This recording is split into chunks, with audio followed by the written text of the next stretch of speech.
All right, everybody. So I've spent a little time searching the web looking for some little bit of instruction on how to replace a crank sensor on a 2007 Chevy Monte Carlo with the 5.3. And I'm not finding anything that actually shows this motor in comparison. Now, they do have the one for the Impala out there, but it's set up a little differently. So I just gave it a go and did locate it up under in the back of the motor, but it's close to the transmission. I don't know if you could see all the way in there. It's back there.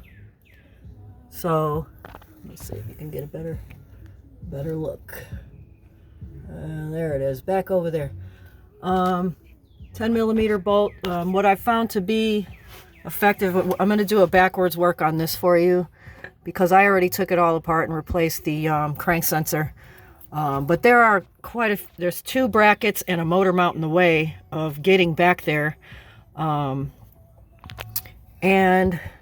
I went a step further after I took these brackets off and had to take the knock sensor out. I found that it was just in the way. I couldn't get a good grip on the 10 millimeter bolt that was holding the crank sensor in there, so took the knock sensor out and it worked out well.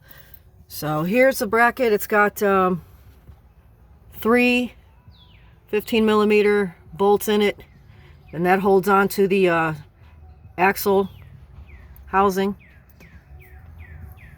So once you get that back in there, bolt it back up to the block, you'll be able to put the motor mount housing back on in there, and that has the same size bolts in it, and they wrap around the axle housing, which is kind of ridiculous, I think, because for me, I had to take the axle out just to give clearance to get my arm all the way back there by the transmission. So we're gonna get that back in and we'll be right back. All right, so once you got your bracket bolted back up, then you're gonna have to jack the motor up. I gave it about four pumps. It's not too much, because you have 2 bolts up underneath that go through the cradle, and take these 3 bolts off, and then it slides out. But putting it back in, just line it back up and bracket it. Once you get that done, you can get your harness back in line where it belongs before you stick your axle in there. And from there, it's just put your axle back in, button back everything back up to your shock, your brake caliper back on, and you should be good to go. Just wanted to let everybody know out here how it's a little more in depth than working on the 5.3 Impala. Crank sensor does sit in a different position, and it is farther back. So for me, I really did have to move all these things out of the way just to reach my arm all the way back in there, touching the frame of the transmission, just to get that crank sensor out of there.